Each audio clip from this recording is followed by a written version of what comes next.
Vale, 5 grados a estribor, manteniendo. Sí, hola, buenas tardes. Justo me habéis pillado entrando en Nueva York, hemos hecho un viaje desde Cádiz, llevamos 7 días en la mar y ya estamos entrando ya por fin. Bueno, esto es nuestro simulador de navegación, como veis estamos ya en Nueva York, allí a la izquierda podéis ver la Estatua de Libertad y aquello es el Bajo Manhattan. Vamos a dejar por estribor a este superpetrolero que está aquí para esperar la descarga y tiene un helicóptero cerca, le habrá pasado algo. Y bueno, pues aquí veis lo que podemos hacer en la escuela.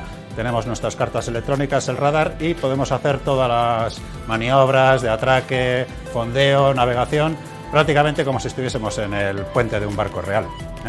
Y me permitís, pero tengo que maniobrar, no vaya a ser que tengamos un accidente.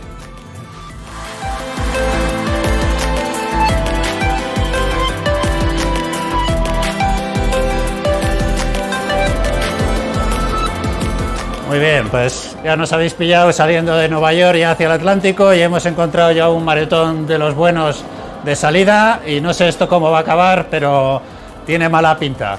Pues bueno, esto ya veis que aquí en el simulador de navegación que tenemos aquí en la Escuela Náutica, en Portugalete, dentro de la Escuela de Ingeniería de Bilbao, pues podemos manejar diferentes barcos, podemos trabajar en diferentes escenarios del mundo, en el Estrecho de Gibraltar, Canal de la Mancha, en Nueva York, en Bilbao, etcétera, y podemos manejar desde un petrolero grande, un bull carrier mediano como este y otro tipo de barcos. Y es una profesión muy bonita. Para el que le guste la mar, pues ya sabe dónde estamos. Venga, os dejo que vamos a naufragar.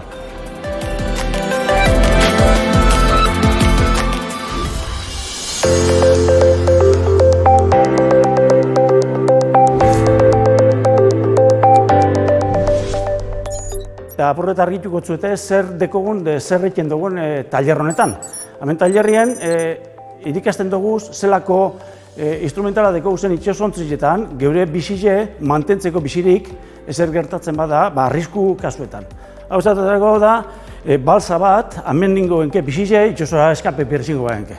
Honegaz, egiten dugune da itxasontzie, ondoratu ezkero, geure bizile salbeu erabatera. Da, hau de zati bet. Beste zati eta etorten bagara honantza, hementeko beste sistema bat edo beste traje bat geure bizitze mantentzen duena itxosora jauzi eskero edo era batera urrotzetan edo urre berezi lekuetan geure bizitze mantentzeko da berotasune mantentzeko. Hau sistemie da, zu eukiezkeo leku zarratu batzuetan, era batera edo bestera zuhiltzaile da egiten dio moduen ekipoa ebiltzeko, orduen honegaz sartuko gentzik ez, geure bizitze mantentzeko. Honek aparatuk eta esatatarago, honek egin kompresorakin betetan dire. Gero zer deko gehiago, hori baltzie, hor lehen harina ikusi dugune, haulako kontenedoretan eroaten da gordeta, berane, volumena txikiago izeteko, derraza mantentzeko. Hemen behien dekogu beste bote bat, guk izatetzen hone, erreskaterako erabiltzen dugune. Nor uretara jeusko baletzi, egiten dugune da horako bat, uretara paseu eta bertan, marineru bi edo hiru sartun eta aleginain uretara jeuzi dena batzeko eta salbetako aldan guztitzen. Hemen guaz beste gauza bat erakusten zueri zelan dekogun itxasontzietan geure bizile arriskuen badau salbetako geurie. Honek antzineko hau dire, ze azkenien hau ez dau eta peute, hau botie, eta gaur egunien erabiltzen dena hau tipoa, hau sistemie da, itxasontzi bakotxien egiten dagoene da, popan, atzeko aldarrizen, holako bat egotan da, rail baten ganien, eta azkenin dano sartze gara, iesen behar dugunien itxasontzitik, dano sartze gara barrure, da bertatik barrutik disparo bategaz egiten dugune da, dano batera uretara saltu. Beste eriparik, agurra handi bet eta itxagoten ongo gara.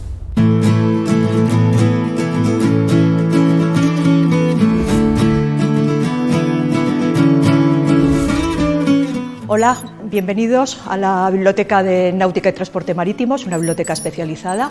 A mí me parece que es una biblioteca espectacular, mirad qué vistas tenemos al Abra.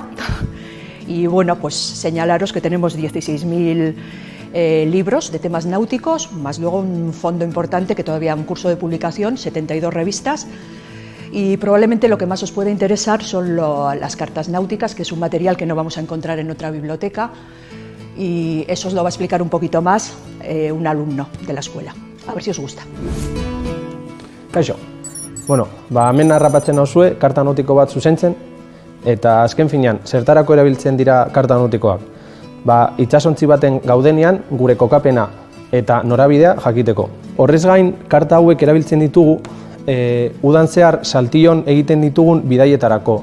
Adibidez, Galiziara arte egiten ditugun bidaietarako eta baita Frantzian zehar egiten ditugun bidaietarako. La Rochelle, Brest eta bar. Eta karta hauekin eta geudakagun esperientziaz baliotzen gea bidaiak egiteko. Bueno, pues ya para finalizar quería que os fijarais un poco pues en los libros que tenemos aquí. Son libros antiguos del siglo XVIII y que siguen todavía de actualidad y bueno, los chicos siguen todavía trabajando con ellos para hacer tesis y trabajos. También reseñar pues este expositor, que es un pequeño expositor que vamos cambiando de vez en cuando.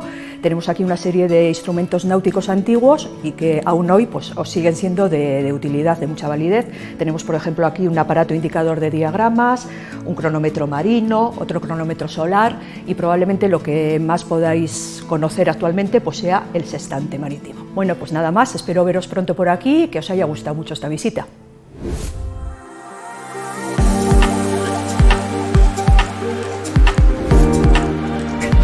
Etorriak izan zaitezte itsas ingeniaritzan darabilkigun gela honetara. Ikusten duzuenez, hemen nire ondoan dauden makina erraldoi hauek izaten dira normalean itsasontzi edo enpresetan erabiltzen ditugun makinak. Orduan gure neskamutilok ikasten dute eta preparatzen dituzte euren buruak maneiatzeko honelako gauzak. Eta fijaten bazarete, hau da giro industriala eta danetari daukagu zenbait sistema laguntzailea, printzipalak eta bar. Orduan, nahi bozue ikastea eta ikustea zer egiten dugun, etorri nirekin. Bertan ikus nazakezue nola nagoen kontrol gelan eta kontrol honetan edo gela honetan egiten dituguna da kanpoan ikusi dituzuen ekipo eta makina guztia kontrolatu. Gure ikasleek hemen ikasten dituzte ze gauzak, ze pausobide eta ze jarraibide eman behar diren kontrolatzeko oso hiri industrializatu bat esan dizuedan moduan lehen. Pentsaizue guk jakinaren gainean egon behar garela gauza askotan, ez da bakarrik makina batek nola funtzionatzen duen, baizik eta nola diseinatu, nola garatu, nola mantendu. Horretarako gauza eta nolabait hobeto egiteko gauzak hasten gara hemen planifikatzen eta praktikatzen. Ikusten duzuenez, sistema informatiko guzti hauetan, haiek erabiltzen dituzte sistema laguntzaile guzti hauek eta praktikatzen dituzte inolako arazorik gabe, horrela ez daukate beldurrik akats bat izateko ze ordenadoretan egiten dute.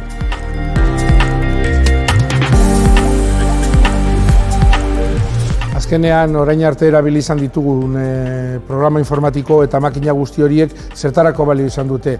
Ikusten duzuenez, hemen daukagun motor bat eta guk ja hemen parametrizatzen, ikertzen ditugu zer gerta dakioken motor honi. Orduan, ikusten dituzuenez, kable horren bitartez, pantailetan eta ordenadoretan kontrolatuko dugu eta ikerrekintza egingo dugu. Así que bakizue, honelako gauzak erabiltzeko, nahi bozue gurekin gozatu, etorri eta disfrutatu gurekin.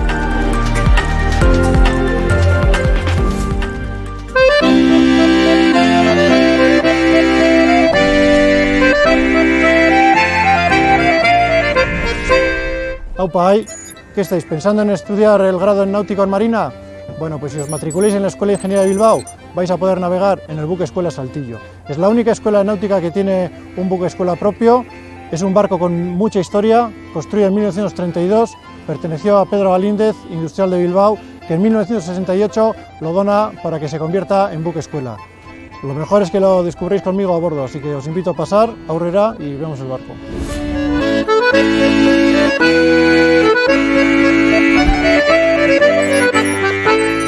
Hola, buenas, bienvenidos al buque escuela Saltillo. Como podéis ver, es un buque enorme, lleno de cabos y velas. Eso significa que desde el primer momento en el que piséis el barco vais a poder trastear con todo lo que queráis, siempre acompañados del resto de alumnos veteranos o de otros cursos. Y ahora, si me acompañáis, os voy a enseñar el Abra, que es donde vais a realizar vuestras prácticas. Bueno, pues ahora nos encontramos en la proa del saltillo. Aquí podéis ver el tambucho de proa, es el tambucho que lleva el pañol. El pañol será donde guardemos nuestros cabos y defensas para las maniobras en puerto.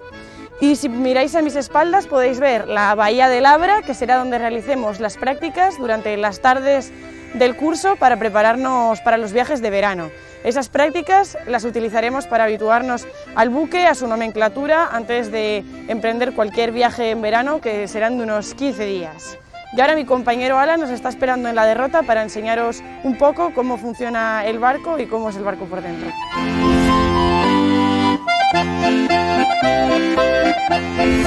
Aupa, kaixo, ongi etorri Saltilloko barrualdera. Hemen ikusiko duzuenez, derrota daukagu.